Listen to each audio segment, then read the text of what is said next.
Rachel Maddow show public servant announcement can help fill in the gaps on some of these folks. Today, we've got 5 things to know about Donald Trump's pick to run the Justice Department. His choice for Attorney General of the United States, Pam Bondi.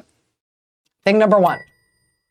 It all started at a Benihana in Las Vegas.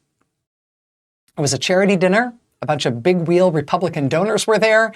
And one particular Republican donor had the bad luck to be seated at the Benihana next to the head of Trump's super PAC. She and her husband had given the super PAC a bunch of money, so maybe this was supposed to be a reward of some kind. It did not turn out that way. Quote, over the course of the dinner, Mr. Lewandowski tried to hold her hand, and she pushed his hand away. He touched her leg, and she moved it away. He grabbed her napkin off her lap and tried to touch her leg again, and she pulled her dress over her leg to move his hand away and cover her skin. Lewandowski allegedly remarked on the size of his genitalia, described his sexual performance, and showed her the key to his hotel room. She said Lewandowski repeatedly spoke about sex while using expletives. Quote, the woman left the room, but was soon followed by Lewandowski, who remarked that she had a nice... Lewandowski also, quote, threw his drink at her, and it landed all over her shoe and the bottom of her dress. He also, quote, called her stupid.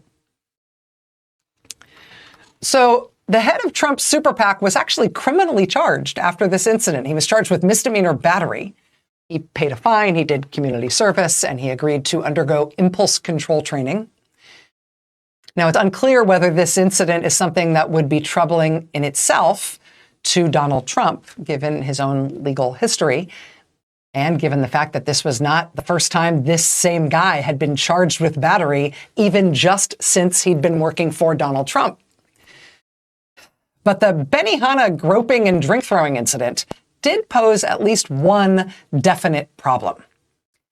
The couple who had given the big donation to the super PAC, whereupon the wife of the couple got rewarded for that by Corey Lewandowski, allegedly grabbing her and swearing at her and telling her all about the size of his little Lewandowski. That couple reportedly said they wanted a refund of their money if Lewandowski stayed on as the head of the super PAC. But they said if Lewandowski was fired from the super PAC, then Trump could keep the money. It may or may not surprise you to learn that a decision was made to keep the money and fire Lewandowski. Whereupon the Trump super PAC needed a new replacement to run the Trump super PAC.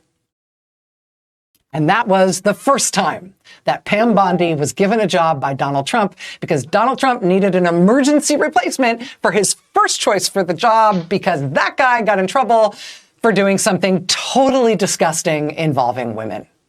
Pam! Pam! Where's Pam? Pam, I'm gonna need you! The first time was taken over Trump's super PAC after the Benihana grope donor talk about your penis size incident. The second time is now.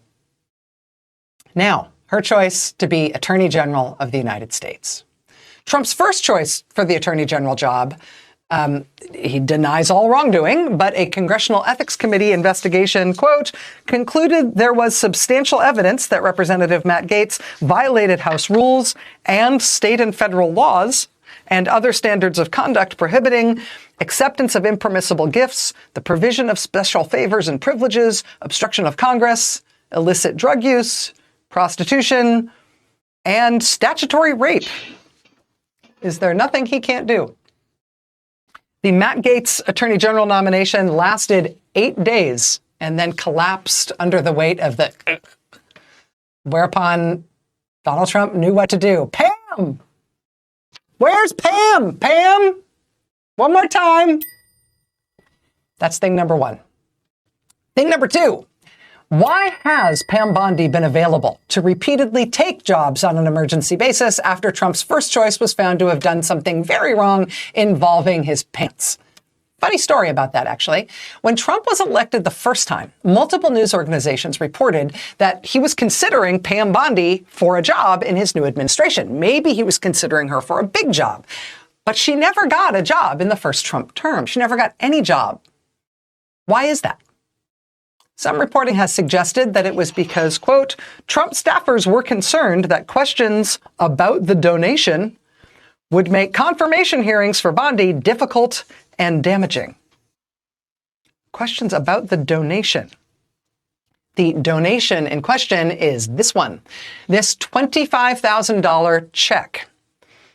When Pam Bondi was serving as Attorney General in Florida, the Orlando Sentinel reported that her office was looking into Floridians' complaints about something called Trump University.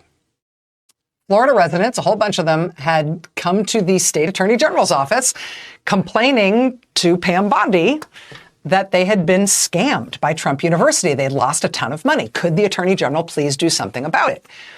Now, that report, Bondi's office looking into complaints about possible fraud.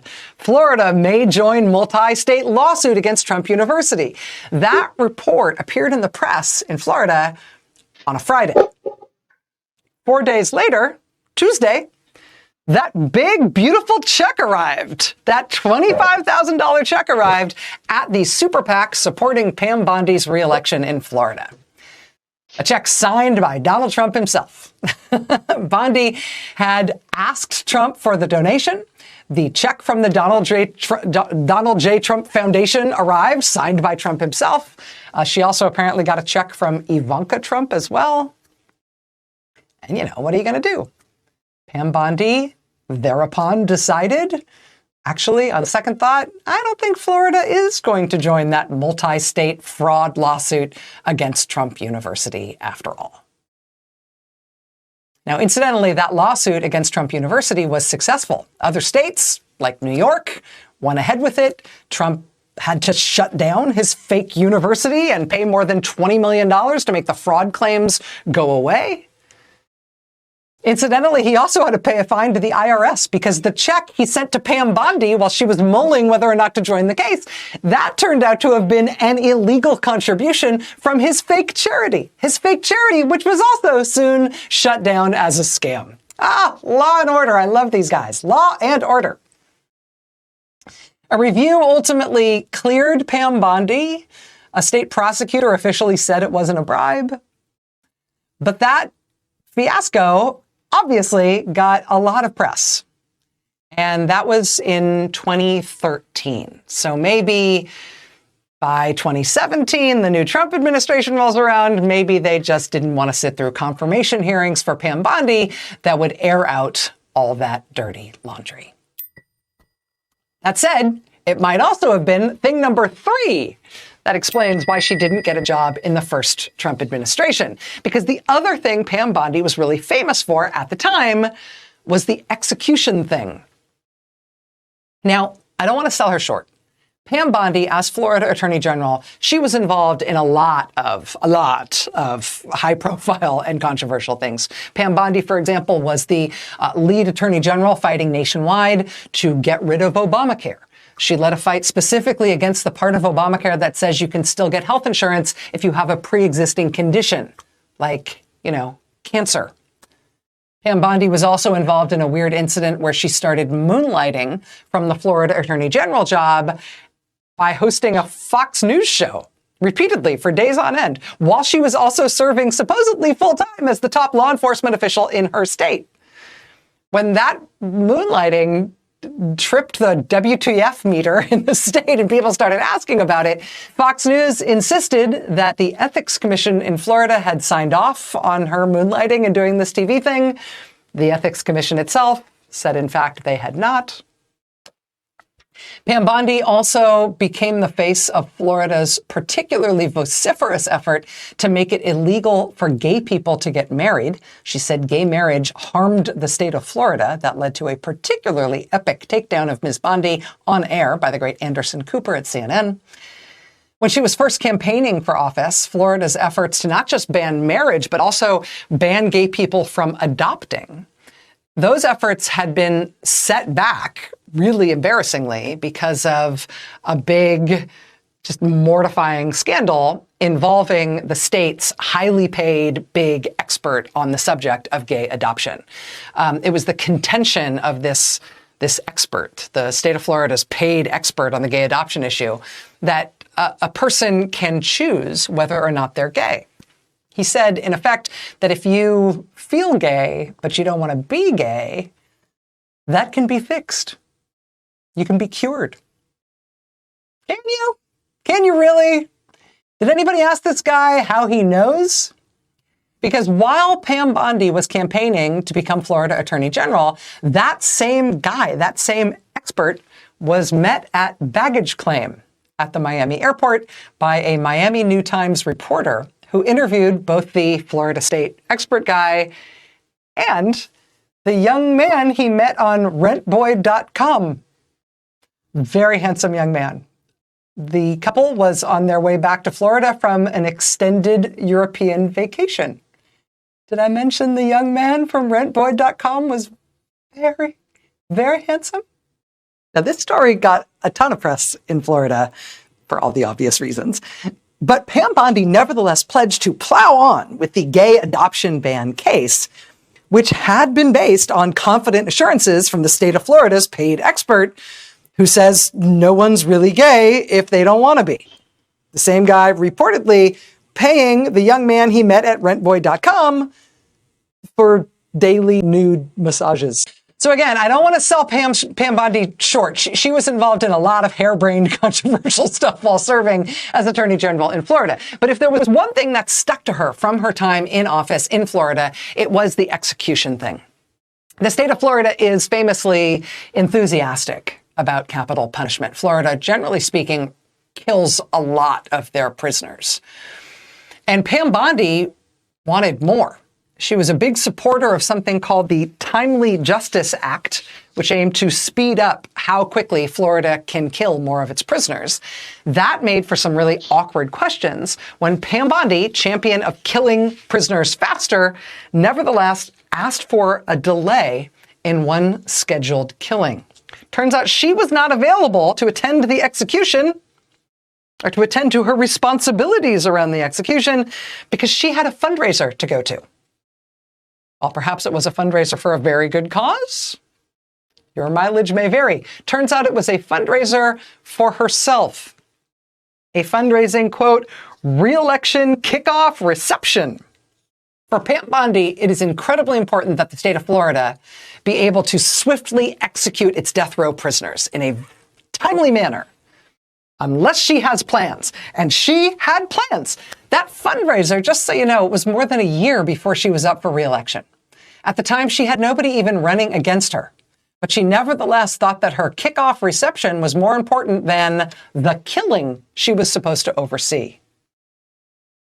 Which led to headlines like this one, quote, only in Florida, Attorney General Bondi reschedules execution to avoid conflict with her fundraiser. The head of one Florida public interest group said at the time, quote, wherever one stands on the death penalty, there isn't anyone in America that believes an execution should be postponed for political fundraising. Her moral compass is broken. Pam Bondi ultimately apologized for having delayed the execution. But even that left behind more epic Florida headlines. Quote, Attorney General vows to never again delay an execution for a fundraiser. Never again. So maybe that was why she didn't get a job in the first Trump administration. I don't know. But that brings us to thing number 4. Despite never actually getting a job in the first Donald Trump administration, Pam Bondi has stuck herself to Donald Trump like a persistent cough. At his low moments, at his worst moments, she was involved more than people tend to remember. For example, there she was at the Republican National Convention. Donald Trump will stop it. Lock her up. I love that. Saying, yeah, lock her up. I love that. There she was at the Stormy Daniels hush money trial, standing outside the courtroom, attacking the judge in the case. She came on the same day Joe Piscopo did. There she was the day after the 2020 election, firing some of the very first shots in the war to overthrow that election. Pam Bondi held the very first overturn the election press conference in Pennsylvania. That was the one where Rudy Giuliani said some ballots might have come, quote, from Mars. There she was just days later at Four Seasons Total Landscaping, where Ms. Bondi reportedly oversaw the moving of the landscaping equipment to make room for the podium. There she was on Fox News, insisting falsely that Trump had won, making wild enough claims about what she called fake ballots that even the Fox News morning show hosts pushed back. Quote, "Just tell us what you know, Pam." At Donald Trump's first impeachment, there she was on the defense team, although her job was not so much to defend Trump as it was to muddy the waters. She was the one on the defense team who was charged with arguing that the real Ukraine scandal was not this impeachment thing. The real Ukraine scandal was a made-up fake bribery allegation about President Joe Biden. And we know it is a made-up fake claim because here's Pam Bondi with the guy who was the source of that claim, who himself now says the allegation was not only made up, it was made up by people linked to the Kremlin and Russian intelligence. That's where he got it. And then Pam Bondi served it up to the American people as one of Trump's lawyers. He went to prison. She's going to be Attorney General? Which brings us to thing number 5. And I don't mean this in a mean way, but just objectively speaking, there are ways in which she is not great at this. The Norway trip was June of 2015. He remained on the board until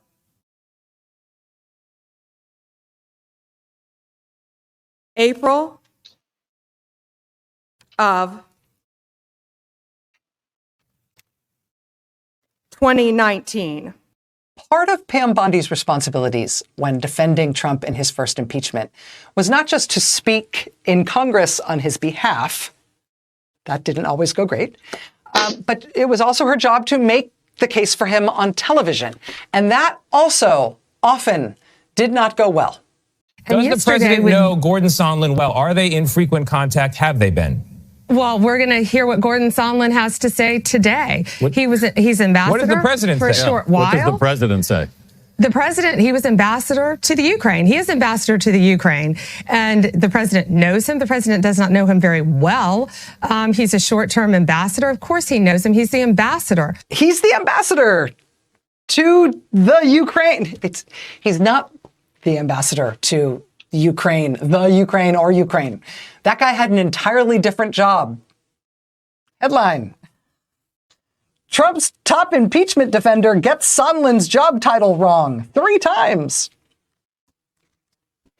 Pam Bondi's selection to be Attorney General of the United States has been overshadowed by the circumstances in which she was selected for this job. I mean, even very fierce Trump critics have effectively praised her just because she is not perceived to be as bad as the guy who she replaced. Not as bad as Trump's first choice for Attorney General. Like, take, for example, former Republican Congressman Adam Kinzinger. Well, I mean, better than Gates. I mean, a bag filled with peanut butter would be better than Gates. So, it's a low bar. Pam Bondi is better than Matt Gaetz, but also a bag filled with peanut butter is better than Matt Gaetz. So consider the scale here. One outspoken critic of Pam Bondi's from Florida said in the Orlando Sentinel, quote, "Compared to Matt Gaetz, Pam Bondi looks like Clarence freaking Darrow." Emphasis in the original. Rachel Maddow Show producer Steve Bannon, who is a man not prone to hyperbole, he said memorably about her selection, quote, "It would be effectively impossible to pick someone more repulsive than Matt Gaetz."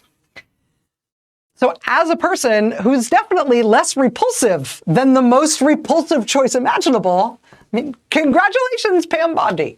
Congratulations. Pam! Where's Pam?